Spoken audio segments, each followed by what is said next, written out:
ಸರ್ವಮಂಗಳ ಮಾಂಗಲ್ಯೆ ಶಿವೆ ಸರ್ವಾರ್ಥ ಸಾಧಿಕೆ ಶರಣ್ಯೆ ತ್ರಯಂಬಕೆ ದೇವಿ ನಾರಾಯಣಿ ನಮೋಸ್ತುತೆ ಜಯ ನೀಡು ಬನಶಂಕರಿ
ಶಂಕರಿ ಭಯಂಕರಿ ರುದ್ರಾವತಾರಿಣಿ ಈ ಭವತಾರಿಣಿಯಾದ ಈ ಜಗದಲ್ಲಿರುವ ದುಷ್ಟರನ್ನ ಶಿಕ್ಷಿಸಲಿಕ್ಕೆ ಶಿಷ್ಟರನ್ನ ರಕ್ಷಿಸಲಿಕ್ಕೆ ನೀನು ಮತ್ತೊಮ್ಮೆ ಅವತರಿಸಿ ಇದರಿಗೆ ಹುಟ್ಟಿದಾಗ ನಿನಗೆ ನನ್ನ ಕೋಟಿ ಕೋಟಿ ನಮಸ್ಕಾರಗಳು ತಾಯಿ.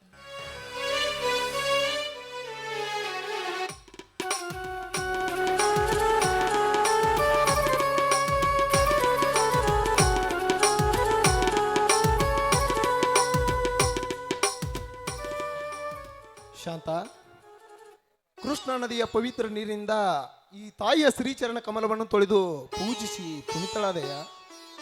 ಬನ್ನಿ ಸ್ವಾಮಿ, ಪುನೀತಳಾದೆ. ಈ ಭವ್ಯವಾದ ಬಂಗಲೆಯಲ್ಲಿ ಶೃಂಗಾರವಾಗಿ ಶೋಭಿಸುತ್ತಿರುವ ಈ ತಾಯಿಗೆ ಪೂಜಿಸಿ ನಾನು ಸುಮಂಗಲಿಯಾದೆ. ನೀವು ಕೂಡ ತಾಯಿಗೆ ನಮಸ್ಕರಿಸಿ ಪಾವನರಾಗಿರಿ. ಅಮ್ಮ, ಭವತಾರಿಣಿ ಬನಶಂಕರಿಯೇ, ಅಮ್ಮ, ಅನಾಥ ಮಕ್ಕಳೇ ನನ್ನ ಮಕ್ಕಳೆಂದು, ಮನೆಯ ಆಳುಗಳೇ ಮನೆ ಯಜಮಾನರೆಂದು ನೆಂಬಿ ಆಳು ಮಗನಾದ ನನಗೆ 20 ಎಕರೆ ಜಮೀನು ಬರೆದು ಮಹಾರಾಣಿಯಾಗಬೇಕಾಗಿದ್ದ ತನ್ನ ಮಗಳಾದ ಇವಳನ್ನು ನನಗೆ ಸತಿಯಾಗಿಸಿ ಹೋದ ಆ ಶಾಂತಗೌಡನ ಗುಣ ಮುಂದಿನ ಜನ್ಮದಲ್ಲಾದರೂ ತೀರಿಸುವಂತ ಸೌಭಾಗ್ಯ ಒದಗಿಸಮ್ಮ. ನಿನಗೆ ನನ್ನ ನಮಸ್ಕಾರಗಳು. ಸ್ವಾಮಿ, ಸಕಲ ವೈಭವದ ಶ್ರೀಮಂತನ ಮಗಳಾದ ನಾನು ನಿಮ್ಮ ಮಡದಿ ಆಗಿದ್ರೂ ಕೂಡ ಸದಾ ನಿಮ್ಮ ಪತಿ ಭಕ್ತಿಯಲ್ಲಿ ನನಗೆ ಆಸಕ್ತಿ ಇದೆ ಸ್ವಾಮಿ. ಮೇಲಾಗಿ ಗಂಡನೇ ದೇವರು ಅಂತ ನಂಬಿ ನಡೆದವಳು ನಾನು. ಆದ್ರೆ ನೀವು ನನ್ನ ತಂದೆಗೆ ಋಣ ತೀರಿಸಬೇಕೆಂಬ ನಿಮ್ಮ ಮನದಾಳದ ಮಾತಿಗೆ ನಿಜವಾಗ್ಲೂ ನಾನು ಋಣಿಯಾದೆ ಸ್ವಾಮಿ. ಆದ್ರೆ ನಿಮ್ಮಂತ ಪತಿಯನ್ನ ಕೈ ಹಿಡ್ದ ನಾನೇ ನನ್ನ ಜನ್ಮ ಸಾರ್ಥಕವಾಯಿತು ಸ್ವಾಮಿ, ಸಾರ್ಥಕವಾಯಿತು. ಶಾಂತ, ನಾನಿಲ್ಲದಿದ್ದರೆ ಇಲ್ಲಿ ನನ್ನದು ಏನಿದೆ ಎಂಬ ಸಿದ್ದೇಶ್ವರ ಶ್ರೀಗಳ ವಾಣಿಯಂತೆ ಇಲ್ಲಿ ನನ್ನದು ಅನ್ನುವುದೇನಿದೆ. ಒಮ್ಮೆ ಹುಟ್ಟಿ ಒಂದು ದಿನ ಸತ್ತು ಹೋಗುವ ಈ ನಶ್ವರ ಶರೀರಕ್ಕೆ ಅದೆಲ್ಲ ಆಸ್ತಿಯ ತಾಪ ಏಕೆ ಬಯಸಬೇಕು? ಕೊಟ್ಟವನಿಗೆ ಮರಳಿ ಕೊಡುವ ಭಾವನೆ ನಮ್ಮಲ್ಲಿಟ್ಟುಕೊಂಡು ಸದಾ ಶಿವನಾಮ ಸ್ಮರಣೆಗೈಯುತ್ತಾ ಮುಕ್ತ ಮನಸ್ಸಿನಿಂದ ಕಣ್ತೆರೆದು ನೋಡಬೇಕಷ್ಟೇ ಈ ಜೀವನದ ರಹಸ್ಯವನ್ನು. ಸ್ವಾಮಿ, ಶಿವನಿಗಾಗಿ ನಿತ್ಯ ಸೋಲುವ ಈ ನಿಮ್ಮ ಮನಸ್ಸಿಗೆ ಶಾಂತಿ ನೀಡಲು ಓಡಿ ಬರುವಣೆ ಆ ಕರುಣಾಸಾಗರ. ಓಡಿ ಬರುವಣೇ ಎಂದು ಕೇಳುವೆಯಲ್ಲ ಶಾಂತ, ಅದೆಲ್ಲವೂ ಆ ಶಿವನಿಚ್ಛೆ.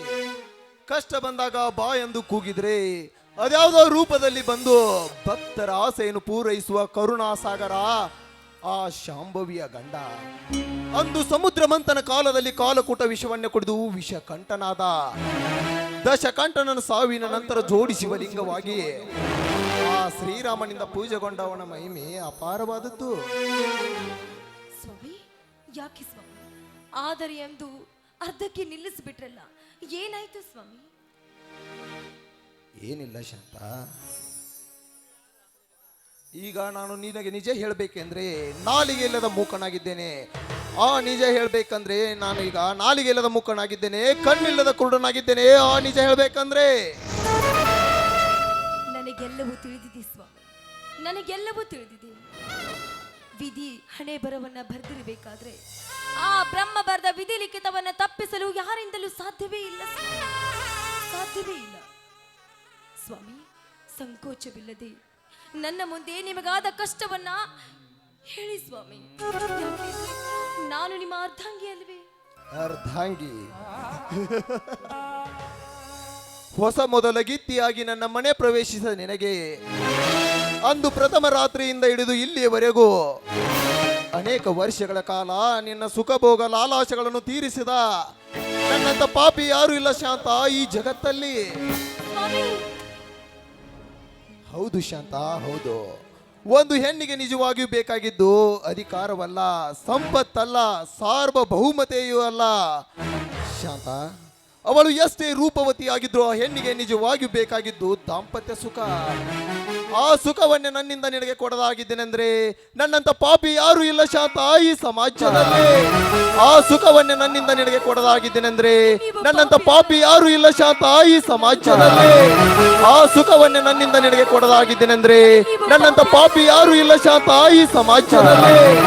ಆ ಸುಖವನ್ನೇ ನನ್ನಿಂದ ನಿನಗೆ ಕೊಡದಾಗಿದ್ದೇನೆಂದ್ರೆ ನನ್ನಂತ ಪಾಪಿ ಯಾರು ಇಲ್ಲ ಶಾಂತ ಈ ಸಮಾಜದಲ್ಲಿ. ಆ ಸುಖವನ್ನೇ ನನ್ನಿಂದ ನಿನಗೆ ಕೊಡದಾಗಿದ್ದೇನೆಂದ್ರೆ ನನ್ನಂತ ಪಾಪಿ ಯಾರು ಇಲ್ಲ ಶಾಂತ ಈ ಸಮಾಜದಲ್ಲಿ. ಆ ಸುಖವನ್ನೇ ನನ್ನಿಂದ ನಿನಗೆ ಕೊಡದಾಗಿದ್ದೇನೆಂದ್ರೆ ನನ್ನಂತ ಪಾಪಿ ಯಾರು ಇಲ್ಲ ಶಾಂತ ಈ ಸಮಾಜದಲ್ಲಿ.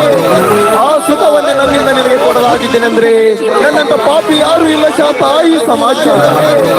ಆ ಸುಖವನ್ನೇ ನನ್ನಿಂದ ನಿನಗೆ ಕೊಡದಾಗಿದ್ದೇನೆಂದ್ರೆ ನನ್ನಂತ ಪಾಪಿ ಯಾರು. ದೇಹಿ ಎಂದು ಬಂದವರಿಗೆ ವರ ನೀಡದ ನಾನು ದೇವರಲ್ಲ ಶಾಂತ. ನಿನ್ನ ಪಾಲಿಗೆ ಹೇಡಿಯಾಗಿ ಬಂದ ಪುರುಷಹೀನ ನಾನು. ಕ್ಷಮಿಸ್ಬಿಡು ನನ್ನನ್ನು. ಕ್ಷಮಿಸೋಕೆ ನೀವೇನ್ ತಪ್ಪು ಮಾಡಿದ್ದೀರ ಸ್ವಾಮಿ? ನೀವೇನು ತಪ್ಪು ಮಾಡಿದ್ದೀರ?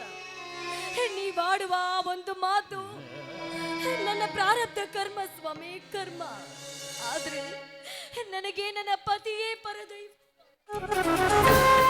ಪ್ರಾರಬ್ಧ ಕರ್ಮವೆಂದು ಪತಿಯ ಪರದೈವವೆಂದು ನೀ ನನ್ನ ನಂಬಿ ನಿನ್ನ ಹರೆಯದ ಜೀವನವನ್ನು ಹಾಳು ಮಾಡ್ಕೊಳ್ಬೇಡ ಶಾಂತ.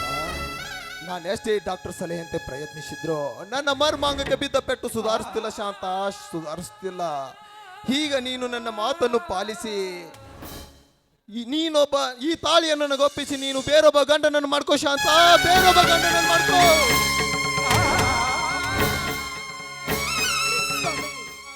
ಈ ಮಾತನ್ನ ಬಿಟ್ಟು ಮಾತಾಡಿ ನೀವು.